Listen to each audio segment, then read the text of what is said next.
नमस्कार, के न्यूज की खास स्पेशल रिपोर्ट में आपका स्वागत है। मैं हूं आपके साथ मनोज मानस। आज हम देश की कुछ अहम खबरें पेश करने जा रहे हैं, तो चलते हैं खबरों के विस्तार में।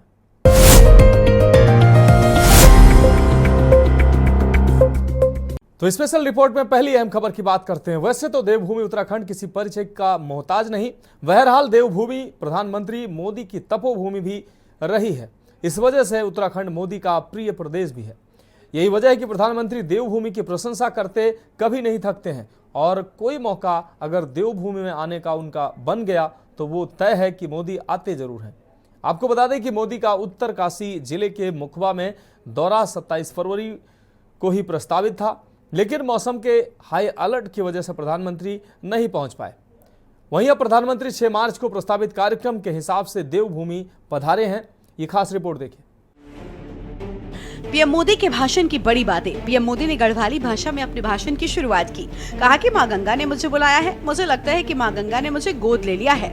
पीएम मोदी ने सरकार को 12 पर्यटन का विजन दिया। पीएम ने कहा कि ये दशक उत्तराखंड का बन रहा है। पीएम ने कहा कि धाम तापो पर्यटन उत्तराखंड के नया आयाम लेकर आएगा।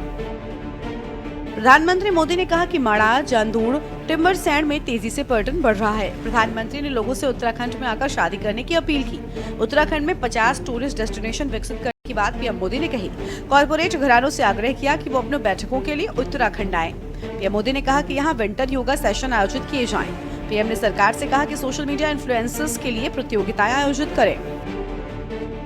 आपको बता दें कि प्रधानमंत्री नरेंद्र मोदी का उत्तराखंड में शीतकालीन यात्रा कार्यक्रम पहले से ही तय था। गुरुवार को 1 दिवसीय दौरे पर उत्तरकाशी जनपद के दौरे पर रहे प्रधानमंत्री, जहां वो पहले मां गंगा के शीतकालीन गंतव्य स्थल मुखबा में दर्शन व पूजा की। फिर हर्षिल में सार्वजनिक समारोह में शामिल हुए और साथ ही हर्षिल में विशाल जनसभा को संबोधित करते हुए धामी सरकार के कामों की जमकर प्रशंसा भी की। बता दें कि ये दौरा उत्तराखंड में धार्मिक पर्यटन और शीतकालीन पर्यटन को बढ़ावा देने के लिए महत्वपूर्ण पहल साबित हो सकता है। बता दें कि चारधाम शीतकालीन यात्रा का संदेश देने के लिए प्रधानमंत्री मोदी सीमांत जिले उत्तरकाशी पहुंचे। पीएम मोदी उत्तराखंड में अब धाम तापो पर्यटन नए विजन का मंत्र दे गए हैं। उन्होंने कहा कि दशक उत्तराखंड का है, प्रगति के लिए नए रास्ते खोले हैं। बता दें कि मुखबा स्थित गंगा मंदिर व स्थानीय भवन शैली से समूचे मुखबा गाँव को सजाया संवारा गया। मुखबा मंदिर के बाद प्रधानमंत्री पूर्वाह्न 10:30 बजे हर्षिल पहुंचकर उत्तराखंड शीतकालीन पर्यटन और स्थानीय उत्पादों की प्रदर्शनी का अवलोकन किया। सीमावर्ती नेलांग, जांदुंग पीटीए क्षेत्र का मनमोहक शीत मरुस्थल पठार का क्षेत्र अभी तक पर्यटन की गतिविधियों से अछूता रहा है। प्रधानमंत्री के द्वारा इन क्षेत्रों के लिए साहसिक पर्यटन अभियानों के शुभारंभ से क्षेत्र में पर्यटन विकास के नए द्वार खुल सकेंगे। वहीं प्रधानमंत्री मोदी ने जनसभा को संबोधित करते हुए कहा कि मेरा मां गंगा से विशेष लगाव रहा है। मैंने वाराणसी से भी कहा था कि मुझे मां गंगा ने बुलाया है। उसी विशेष लगाव के चलते देवभूमि उत्तराखंड का विकास मेरी प्राथमिकता में रहता है। 4 धाम और अनंत तीर्थों का आशीर्वाद, जीवनदायिनी मां गंगा का ये शीतकालीन गद्दी स्थल आज एक बार फिर यहां आकर आप सब अपने परिवारजनों से मिलकर मैं धन्य हो गया हूं।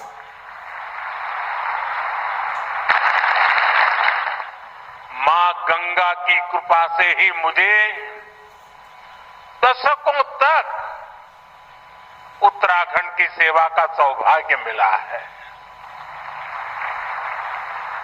मैं मानता हूं उन्हीं के आशीर्वाद से मैं काशी तक पहुंचा और अब सांसद के रूप में काशी की सेवा कर रहा हूं। और इसलिए मैंने काशी में कहा भी था, मुझे मां गंगा ने बुलाया है। उत्तराखंड के इस उच्च पर्वतीय सीमावर्ती क्षेत्र पर पड़े हैं। प्राकृतिक सौंदर्य और आध्यात्मिक ऊर्जा से ओतप्रोत इस क्षेत्र में आपके आगमन पर आज प्रदेश के प्रत्येक नागरिक का हृदय प्रफुल्लित है। यह हमारा सौभाग्य है कि उत्तराखंड के चहुमुखी विकास के साथ साथ यहाँ की आध्यात्मिक एवं सांस्कृतिक विरासत को आगे बढ़ाने में हमें सदैव आपका मार्गदर्शन एवं सहयोग प्राप्त होता रहा है। उत्तराखंड के प्रति आपके असीम अनुराग और अनन्य स्नेह का ही परिणाम है कि आपके स्वर्णिम पग जब जब देवभूमि की धरती पर पड़े हैं तब तब हमें उसका लाभ प्राप्त हुआ है। इसी क्रम में आज आपके पधारने से पूरे सीमांत क्षेत्र सहित संपूर्ण उत्तराखंड में पर्यटन को बृहद स्तर पर बढ़ावा मिलेगा, प्रोत्साहन मिलेगा। भाइयों बहनों, आदरणीय प्रधानमंत्री जी से मुझे जितनी बार भी भेंट करने का शुभ अवसर प्राप्त होता है, मुझे उत्तराखंड के विकास में अपने विकल्प रहित संकल्प को पूर्ण करने के लिए हमेशा एक नई दृष्टि और मार्गदर्शन प्राप्त हुआ है। बता दें कि प्रधानमंत्री मोदी का पहाड़ से हमेशा ही प्रेम रहा है। वो यहाँ जब भी आते हैं तो कुछ नया जरूर करते हैं। पूजा के बाद उन्होंने पहाड़ी खाने का स्वाद चखा। पीएम मोदी ने स्थानीय उत्पाद चीड़ा का भात और फाफरे के पोले और क्षेत्र की स्वादिष्ट राजमा के साथ बद्री गाय का दही मट्ठा का सेवन किया। चीड़ा और फाफरा का उत्पादन जनपद के हर्षिल घाटी और ऊंचाई वाले क्षेत्रों में होता है, तो वहीं ये स्वास्थ्य के दृष्टिकोण से भी काफी महत्वपूर्ण होता है। मुखबा में स्थानीय महिलाओं ने ये पकवान तैयार कर पीएम मोदी को परोसा। स्पेशल डेस्क के न्यूज़ इंडिया। तो स्पेशल रिपोर्ट में अगली अहम खबर की बात करते हैं। यूपी की योगी सरकार सूबे के विकास को लेकर बड़े लक्ष्यों को लेकर चल रही है। इस साल के बजट में सरकार ने साफ तौर पर जनता को यही संदेश देने की कोशिश की है कि युवा योगी सरकार की प्राथमिकता में है, तो विकसित उत्तर प्रदेश की राह पर लगातार फोकस किया जा रहा है। ये खास रिपोर्ट देखिए। युवा योगी सरकार की प्राथमिकता। यूपी में युवा उद्यमी विकास अभियान की मौजूदा स्थिति बेहतर करार दी जा रही है। मुख्यमंत्री योगी आदित्यनाथ का मानना है कि हमारे युवाओं के पास विजन और इनोवेशन के साथ आगे बढ़ने और सामर्थ्य है। बैंकों के सहयोग से राज्य सरकार मुख्यमंत्री युवा उद्यमियों विकास अभियान के माध्यम से युवाओं को पूंजी उपलब्ध कराने का कार्य कर रही है, ताकि यहाँ के युवा नए भारत के नए उत्तर प्रदेश की विकास यात्रा को और आगे बढ़ा सके। इस अभियान से जुड़ने वाले युवाओं की ट्रेनिंग भी कराई जाए। मुख्यमंत्री ने कहा कि देश में सर्वाधिक युवा आबादी वाले उत्तर प्रदेश के युवाओं की असीमित क्षमता को गति देने के लिए मुख्यमंत्री युवा उद्यमी विकास अभियान की शुरुआत 24 जनवरी 2025 यूपी दिवस को की गई थी। इसके अंतर्गत एक वर्ष में कौशल प्रशिक्षण प्राप्त कम से कम 1 लाख युवाओं को स्वरोजगार से जोड़ना है। ये अभियान से उत्पाद व सेवा क्षेत्र में 1 लाख नई इकाइयां स्थापित होंगी। अभियान के अंतर्गत प्रथम चरण में प्रत्येक लाभार्थी युवा को 5 लाख रुपए तक का ब्याज मुक्त ऋण उपलब्ध कराया जा रहा है। दूसरे चरण में ये धनराशि 10 लाख रुपए होगी। इस योजना के अंतर्गत एक माह में ही लगभग 2.5 लाख पंजीकरण किए जा चुके हैं, जिनमें 93,000 से अधिक आवेदन बैंकों को प्रेषित किए गए हैं। बैंकों द्वारा 90-13 युवाओं को 348 करोड़ रुपए के ऋण प्रदान भी किए जा चुके हैं। विकसित उत्तर प्रदेश की राह पर फोकस।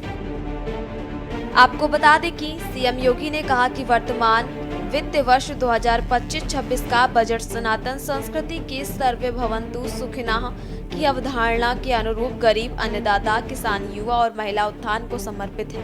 प्रधानमंत्री नरेंद्र मोदी के विजन को साकार करते हुए वंचित को वरीयता इस बजट का केंद्रीय भाव है। बजट के अंत्योदय से उन्नत अर्थव्यवस्था तक, ईज ऑफ लिविंग से ईज ऑफ डूइंग बिजनेस तक, कृषि से गरीब कल्याण तक, आस्था से आजीविका तक, शिक्षा से स्वावलंबन तक, संस्कृति से समृद्धि तक और महिला सशक्तिकरण के संकल्प को संवेद करते हुए एक विकसित उत्तर प्रदेश की राह मजबूत होगी। उत्तर प्रदेश को फ्रंट रनर राज्य की श्रेणी। सीएम के मुताबिक वित्त वर्ष 2025-26 में कुल व्यय 8,08,736 करोड़ 6 लाख रुपए अनुमानित है।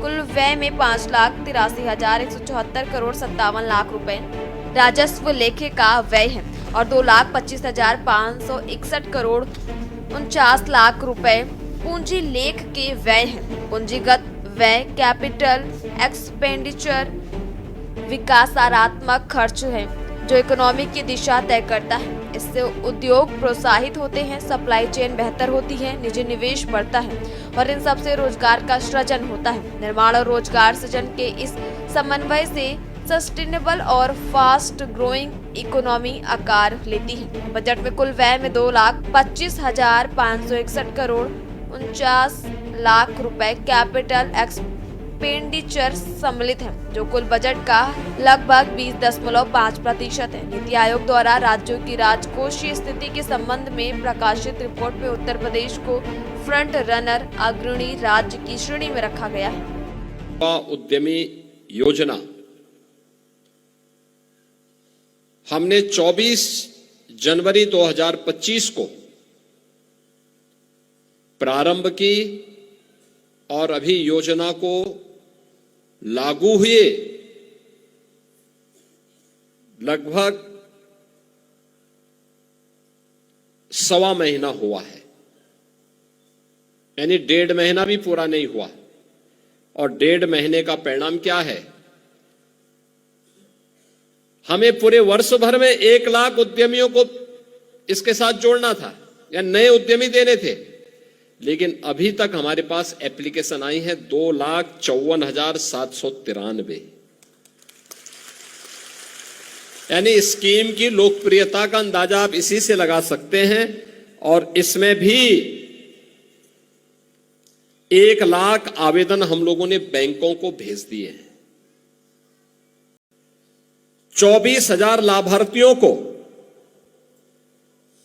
931 करोड़ रुपए का ऋण स्वीकृत हो गया है और 10,500 लाभार्थियों को 410 करोड़ रुपए वितरण भी किया जा चुका है। इस योजना में आज गोरखपुर और बस्ती मंडल के 1,440 लाभार्थियों को 67 करोड़ 14 लाख रुपए का ऋण स्वीकृत करते हुए 575 लाभार्थियों को आज 25 करोड़ 80 लाख रुपए का ऋण यहां पर पहले वितरित किया जा चुका है। और ये सभी कार्रवाई को आज यहां पर किया जा रहा है। और आज के जो ऋण वितरण का शिविर है, इसमें 2,500 लाभार्थियों के लिए 100 करोड़ रुपए के ऋण की वितरण की भी व्यवस्था यहां पर की गई है। विरासत व विकास को एक साथ लेकर चलने की नीति। मुख्यमंत्री योगी आदित्यनाथ ने विधान परिषद में बजट पर चर्चा के दौरान कहा कि सरकार विरासत व विकास को एक साथ लेकर चलने की नीति पर काम कर रही है। विकास को आगे बढ़ाने के साथ महापुरुषों की विरासत को भी सहेजा जा रहा है।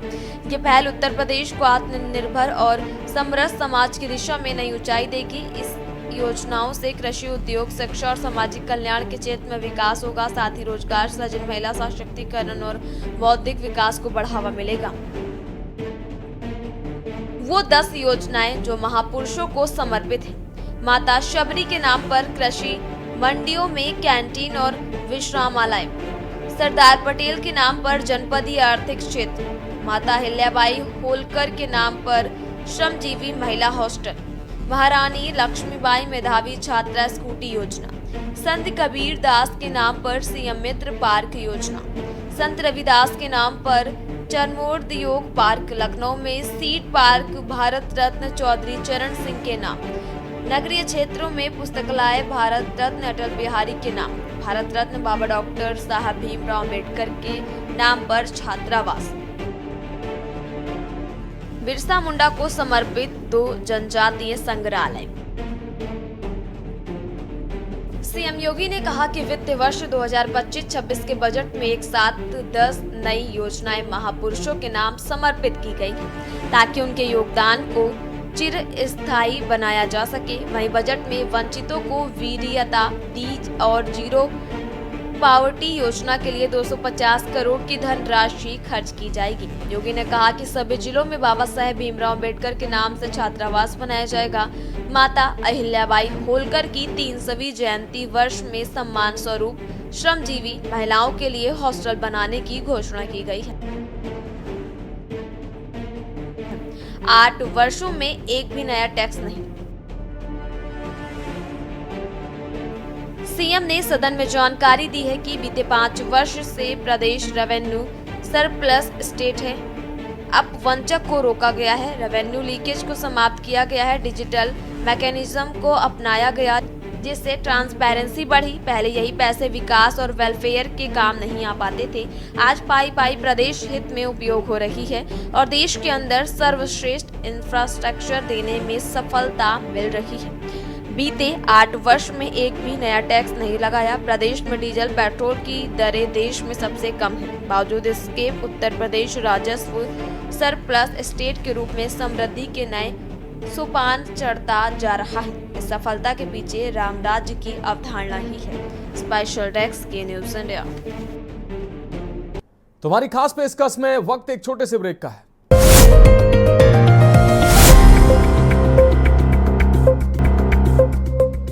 यूपी में अंसल ग्रुप को लेकर सियासत तेज हो गई है। यूपी विधानसभा के बजट सत्र में आपको बता दें, संबोधन के दौरान मुख्यमंत्री योगी आदित्यनाथ ने सदन में अंसल ग्रुप को लेकर बड़ा बयान दिया। सीएम योगी ने साफ कहा कि होम बायर्स के साथ धोखा हुआ। वहीं इस पूरे मामले में अखिलेश यादव ने सीएम योगी पर निशाना साधा। उन्होंने कहा कि नाकामी को छुपाने के लिए जब लोग किसी और का नाम लेते हैं तो भूल जाते हैं कि उसी के नाम से बनी सिटी में स्थित मॉल और हॉस्पिटल का उन्होंने ही उद्घाटन किया है। ये खास रिपोर्ट देखिए। अंसल ग्रुप पर कसा शिकंजा। एलडीए ने अंसल में नई रजिस्ट्री पर लगाए रोक। जमीन घपले की जांच के लिए फॉरेंसिक ऑडिट शुरू।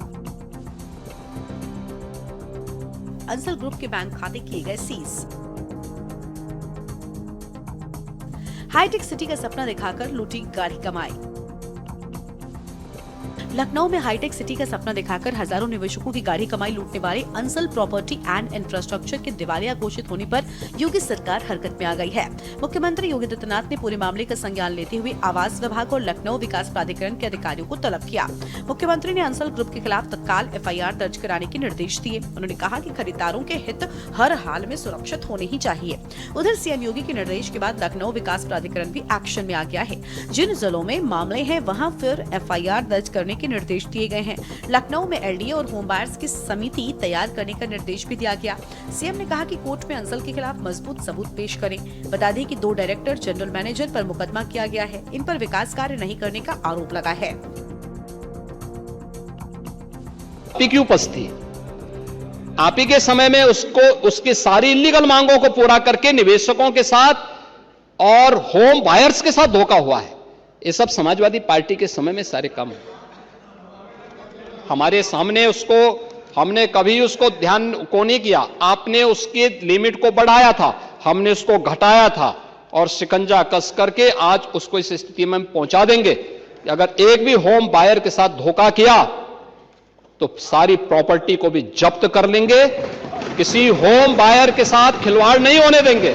लेकिन मैं इस बात के लिए भी आश्वस्त करूंगा कि अगर किसी को गलतफहमी होगी कि किसी गरीब का पैसा या किसी नागरिक का पैसा लेकर के वह कहीं भाग जाएगा तो पाताल से भी उसको निकाल करके लेके आएंगे और सजा दिला देंगे और सबको हम गारंटी देंगे कि उसका पैसा उसको मिल जाए। और सदन में मामला उठा है तो जैसी परिस्थिति होगी उसके हिसाब से विचार। सर, अंसल पर जो कार्रवाई हुई उसको लेकर सपा के अध्यक्ष का कहना है कि अंसल किसके करीबी सबको पता है और अंसल में अगर इतना ही था तो क्यों नहीं वहां पर जाके प्रोजेक्ट का उद्घाटन किया बीजेपी सरकार ने। ये चोर की गाड़ी में तिनका। अगर किसी मामले की जांच हो रही है, कोई दोषी पाया जा रहा है, अगर किसी से प्लाट या मकान लेने का पैसा लिया गया तो उसे देना ही पड़ेगा। अगर नहीं देंगे तो उनको कार्रवाई काम करता है। एलडीए ने शहीद पथ पर स्थित अंसल एपीआई की Sushant golf city hitech township में नई रजिस्ट्री पर रोक लगा दी है। इसके अलावा टाउनशिप की फॉरेंसिक ऑडिट के लिए टीम भी बनाई गई है, जिसने बुधवार से जांच शुरू कर दी है। एलडीए वीसी प्रथमेश कुमार ने बताया कि रजिस्ट्री पर रोक को लेकर 3 महीने पहले भी जिला प्रशासन और निबंधन कार्यालय को सूचना भेजी गई थी। इसके बाद भी अंसल की ओर से कुछ रजिस्ट्री किए जाने की शिकायत आई है। अंसल के खिलाफ जो एफआईआर कराई गई है उसमें इसका भी उल्लेख है। आगे रजिस्ट्री न हो इसके लिए रजिस्ट्री पर रोक का आदेश फिर से जारी किया गया है। इसकी जानकारी रिसीवर को भी जा चुकी है। इसके अलावा सुशांत गोल्फ सिटी टाउनशिप की फॉरेंसिक ऑडिट भी शुरू कराई जा रही है। ऑडिट की टीम अंसल के अभिलेखों, संपत्तियों, जन सुविधाओं, टाउनशिप के अंदर व बाहर कराए गए विकास कार्यों की पूरी जांच करेगी। ऑडिट के लिए मिसेस अग्रवाल गुप्ता व अरोड़ा चार्टर्ड अकाउंटेंट कंपनी को नियुक्त किया गया। अंसल प्रोजेक्ट के जो मालिक हैं उन पर कल मुकदमा दर्ज हुआ। मुख्यमंत्री ने कल सदन में कहा कि ये सपा की देन है और अंसल के जो लोग हैं वो भूमाफिया और सपा भूमाफियाओं की मदद करते हैं। देखिए, अभी सरकार ढिढोरा प्रूफ कर रही है कि हमने यहाँ पर जो इन्वेस्टर समिट कराए थे, इतने बड़े पैमाने पर हमने जो है उद्योगपतियों को, कॉर्पोरेट्स को, कंपनियों को हमने आमंत्रित किया, उन्होंने एमओयू साइन किया और उनमें से कितने ऐसे हैं भगोड़े हैं जो भाग गए, उस पर क्या कहेंगे? अखिलेश यादव जी ने भी इसको लेकर के ट्वीट करा, उन्होंने दिखाया कि जैसे मुख्यमंत्री योगी आदित्यनाथ ने उद्घाटन किया था, साथ में हाँ बेशक वही मैंने कहा कि अभी जितना इन्वेस्टर समिट हुई है उसमें भी बड़े पैमाने पर ऐसे उद्योगपति हैं, कॉर्पोरेट हैं। अभी एक जन की जो है बात भी खुली है कि उनका सब कुछ फर्जीवाड़ा ही था। तो सरकार अपने उन उद्योगपतियों के बारे में क्या कहेगी जिनका स्वयं एमओयू साइन कराया है। अंसल मामले को लेकर कल सीएम ने बोला कि सपा सरकार की देन थी और अखिलेश जी ने इस पर ट्वीट किया। पता करवा लेना अंसल किसके जानने वाले हैं। अरे बोल देते हैं, गलत बोलते हैं, झूठ बोल देते हैं यहाँ पर लोग कुछ भी। अंसल का पता कर लेना कहाँ से ये प्रोडक्ट किसके हैं। ये प्रोडक्ट भाजपाइयों के हैं और अंसल के बारे में, परिवार के बारे में पता करना किसके नज़दीक है। अगर पता कर लोगे आप तो वैसे भी जो आपका चैनल है तो आप तो आसानी से पता कर सकते हो। क्या है पूरा मामला? लखनऊ में सुशांत गोल्ड सिटी प्रोजेक्ट है। साल 2005 में अंसल के प्रोजेक्ट की शुरुआत जो 6,400 एकड़ में फैला है। ये प्रोजेक्ट जेवर एयरपोर्ट से 2 गुना है। अंसल एपीआई दिवालिया घोषित हुआ। ये ग्रुप प्लॉट, फ्लैट, विला और प्लॉट में निवेश करता है। इसमें 3,000 निवेशकों के हजारों करोड़ रुपए फंस गए हैं। अंसल पर निवेशकों का आरोप है कि वो साजिश के तहत दिवालिया घोषित हुआ। आरोप है कि अंसल ने लखनऊ में 250 करोड़ की जमीन बेची और 80 करोड़ के लिए दिवाला घोषित हो गया। दावा है कि अंसल में 7,000 निवेशकों का पैसा लगा हुआ है। बता दें कि मामला काफी दिनों से चल रहा था। हाल ही में 3 मार्च को अंसल के लोगों की एक मीटिंग होती है। स्थानीय विधायक राजेश्वर सिंह जब उस मीटिंग में शिरकत करते हैं और उसके बाद वो मुख्यमंत्री से इस विषय पर बात करते हैं, तब ये मामला हाईलाइट होता है, क्योंकि उसी मीटिंग के बाद मुख्यमंत्री भी अपने आवास पर एक बैठक करते हैं। वहीं जब सीएम योगी इस पूरे प्रकरण से जुड़ी हुई जानकारी लेते हैं तो उनको पता चलता है कि करीबन 5,000 के करीब बायर्स हैं जिनका हित इससे प्रभावित हो रहा है। करोड़ों रुपया यहाँ पर इन्वेस्ट किया गया है। लोगों को लगभग पिछले 10 से 15 साल से उन्हें परेशान किया जा रहा है। साल 2011 से लोगों ने यहाँ पर अपने पैसे इन्वेस्ट किए और लोगों को ये उम्मीद थी कि जब वो रिटायरमेंट की ओर बढ़ेंगे तब उनके पास अपना एक आशियाना होगा। हालांकि पिछले 1.5 दशक में उनको न उनका आशियाना मिल पाया, न उनकी जमीन मिल पाई। बता दें कि साल 2005 में अंसल के इस प्रोजेक्ट की शुरुआत होती है। साल 2006 में परमिशन मिलती है। तब उस वक्त समाजवादी पार्टी की सरकार थी। उसके बाद फिर साल 2007 में बीएसपी की गवर्नमेंट आई और वो फर्स्ट फेज उस दौरान कंप्लीट हुआ। साल 2011 से 12 के बीच दूसरे फेज की शुरुआत होने की बात शुरू हुई। साल 2011 में सेकंड फेज के अनाउंसमेंट की बात हुई, तब लोगों ने एडवर्टाइजमेंट देखकर निवेश किया। उस एडवर्टाइजमेंट के अनुसार एलडीए के साथ अंसल की एमओयू हुई थी। लोगों को विश्वास हुआ कि अंसल और एलडीए का एमओयू है तो उनका पैसा सही जगह पर जा रहा है। लोगों ने साल 2010 से 11 से यहाँ इन्वेस्ट करना शुरू किया। स्पेशल डेस्क के न्यूज इंडिया। तो स्पेशल रिपोर्ट में आज के लिए मेरे साथ इतना ही। मुझे दीजिए इजाजत और आप देखते रहिए के न्यूज इंडिया।